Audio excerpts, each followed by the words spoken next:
Hi dears, welcome back. എന്തിൻ്റെ ലാടെ വിശേഷങ്ങൾ? എല്ലാവരും ഹാപ്പി ആയിട്ടിരിക്കുന്നില്ലേ? ഞാനിവിടെ ഹാപ്പി ആയിട്ട് ഒരുങ്ങി റെഡി ആയിട്ട് കുറച്ച് പൈസയൊക്കെ എടുത്ത് ഇവിടെ പോവാണെന്ന് ചോദിച്ചാൽ ഇന്ന് എനിക്കൊരു യാത്രയുണ്ട് കേട്ടോ. ഇന്നത്തെ വീഡിയോ ഭയങ്കര കുട്ടി വീഡിയോ ആയിരിക്കും. കാരണം ഞാൻ പോകുന്ന സ്ഥലത്തിൻ്റെ വീഡിയോസോ കാര്യങ്ങളോ ഒന്നും ഞാൻ എടുത്തിട്ടില്ല കേട്ടോ. സത്യത്തിൽ അത് എടുക്കാൻ വിട്ടുപോയതാണെന്നാണ് എൻ്റെ വിശ്വാസം. ഞാൻ ഈ വീഡിയോ എഡിറ്റ് ചെയ്യുന്ന സമയത്ത് അതൊന്നും കണ്ടിട്ടുണ്ടായിരുന്നില്ല. എങ്കിൽ പോലും ഈ വീഡിയോ ഒന്ന് പോസ്റ്റ് ചെയ്യണമെന്ന് എനിക്ക് തോന്നി. കാരണം കുറച്ച് കാര്യങ്ങൾ നിങ്ങളടുത്ത് പറയാനായിട്ടുണ്ട്. എന്താണ് എൻ്റെ യാത്ര, എങ്ങോട്ടാണ്, ഇത് എന്ന് മുതൽ സ്റ്റാർട്ട് ചെയ്തതാണ് എന്നൊക്കെ പറയണം എന്നൊരാഗ്രഹം. കുറേ വർഷങ്ങൾക്ക് മുമ്പ്, അതായത് ഒരു 4 വർഷങ്ങൾക്കൊക്കെ മുന്നേ എൻ്റെ ലൈഫിൽ എനിക്ക് ഏറ്റവും സങ്കടപ്പെടുത്തുന്നൊരു ഇൻസിഡൻ്റ് ഉണ്ടായിട്ടുണ്ട്. കുറേ ക്വസ്റ്റ്യൻസിന് മറുപടി ഇല്ലാണ്ട് ഇങ്ങനെ സ്റ്റക്കായി നിൽക്കാമെന്ന് പറയില്ലേ, അങ്ങനെ നിൽക്കേണ്ട ഒരവസ്ഥ. ഇൻസൾട്ടാണോ, സങ്കടമാണോ, ദേഷ്യമാണോ ഒന്നും അറിയത്തില്ല. ഇങ്ങനെ നമ്മളിങ്ങനെ സ്റ്റക്കായി മരവിച്ച് നിൽക്കില്ലേ, അങ്ങനെ നിൽക്കേണ്ടി വന്നിട്ടുണ്ട്. ആ ഒരു സാഹചര്യത്തിൽ നിന്ന് ഞാനെടുത്ത ഏറ്റവും നല്ലൊരു ഡിസിഷനാണ് ഇന്നത്തെ എൻ്റെ യാത്ര.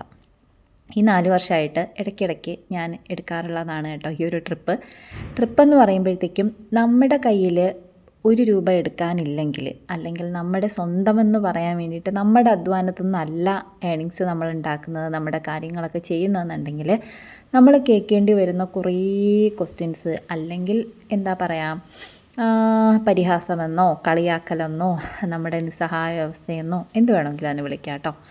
അങ്ങനെ ഉണ്ടായിരുന്നൊരു സാഹചര്യത്തിൽ നിന്ന് ഞാൻ എടുത്തൊരു ഡിസിഷനാണ് സ്വന്തമായിട്ടൊരു ഏണിങ്സ്, സ്വന്തമായിട്ടൊരു വരുമാനം വേണം എന്നുള്ള കാര്യം.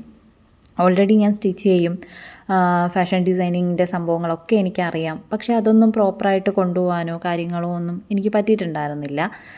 എൻ്റെ ആരോഗ്യസ്ഥിതി അതിനൊരു റീസണാണ്. നമുക്ക് ഒരുപാട് ഇങ്ങനെ ഇരുന്ന് സ്റ്റിച്ച് ചെയ്യാനും കാര്യങ്ങളൊന്നും പറ്റുന്നുണ്ടായിരുന്നില്ല. അപ്പോൾ പിന്നെ എനിക്ക് ചെയ്യാൻ പറ്റുന്ന ഒരു കാര്യം പിന്നെ എന്താണെന്നുള്ള എൻ്റെ ആലോചനയെന്നും ഞാൻ അന്നൊക്കെ ഹന്നത്ത് ഫാഷൻ ടെക്കിൽ വീഡിയോസ് ഇടാറുണ്ടായിരുന്നു, ഹെയർ അക്സസറീസിൻ്റെ മേക്കിംഗ് വീഡിയോസ്, കുറേ നാളിന് മുന്നേ കേട്ടോ.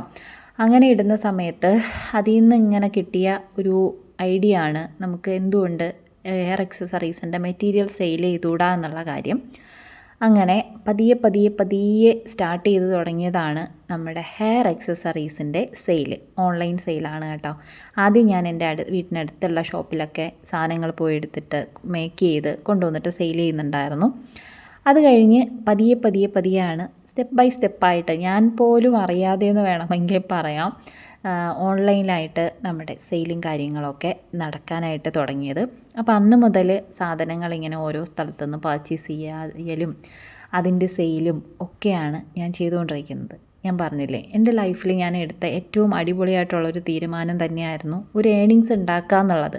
ഹെയർ അക്സസറീസ് എന്നുള്ളതല്ല, അതിലേക്ക് ഞാൻ പതിയെ എത്തിയതാണ്. എനിക്കൊരു വരുമാനം എൻ്റേതായിട്ട് വേണം, അതിനൊരു വഴി വേണമെന്ന് ഞാൻ എടുത്തൊരു ഡിസിഷനിൽ നിന്നാണ് ഇന്നത്തെ എൻ്റെ യാത്ര.